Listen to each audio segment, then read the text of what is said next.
ভারতের শক্তিশালী ব্র্যান্ডে আইকনদের কথা বললেই সবার আগে মনে আসে শাহরুখ খান, রণবীর সিং, আলিয়া ভাট সহ বলিউডের তারকাদের নাম। 2025 সালে ব্র্যান্ডের ভ্যালুর দিক থেকে পেছনে ফেলে শীর্ষ স্থান দখল করেছেন ভারতের ক্রিকেট কিংবদন্তি বিরাট কোহলি। নিজেদের জনপ্রিয়তা ব্যবহার করে বিভিন্ন ব্র্যান্ডকে সফল করে তুলেছেন এই তারকা ক্রিকেটার।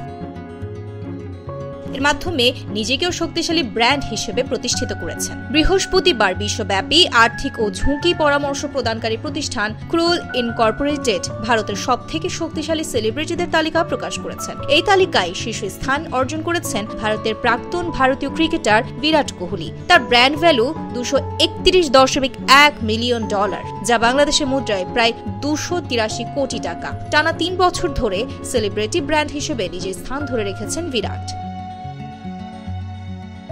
এই তালিকায় দ্বিতীয় স্থানে রয়েছেন রণবীর সিং।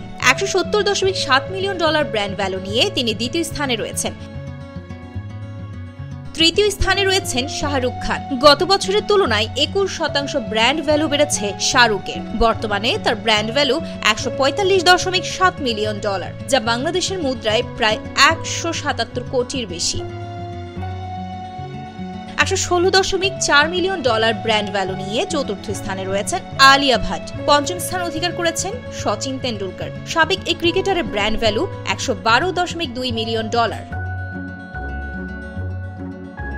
এই তালিকায় ষষ্ঠ স্থানে রয়েছেন অক্ষয় কুমার। বলিউড খিলাড়ি খ্যাত অভিনেতার ব্র্যান্ড ভ্যালু $108 মিলিয়ন। সমান পরিমাণ ব্র্যান্ড ভ্যালু নিয়ে সপ্তম স্থানে রয়েছেন দীপিকা পাড়ুকোন ও সাবেক ক্রিকেটার মহেন্দ্র সিং ধোনি। দুজনেরই ব্র্যান্ড ভ্যালু $102.9 মিলিয়ন। $92.2 মিলিয়ন নিয়ে অষ্টম স্থানে রয়েছেন ঋত্বিক রোশন। নবম স্থানে রয়েছেন অমিতাভ বচ্চন। তার ব্র্যান্ড ভ্যালু $83.7 মিলিয়ন। বলিউড ভাইজান সালমান খান রয়েছেন 16তম স্থানে। তার ব্র্যান্ড ভ্যালু $57 মিলিয়ন। এই তালিকায় স্থান পায়নি মিস্টার পারফেকশনিস্ট খ্যাত অভিনেতা আমির খান।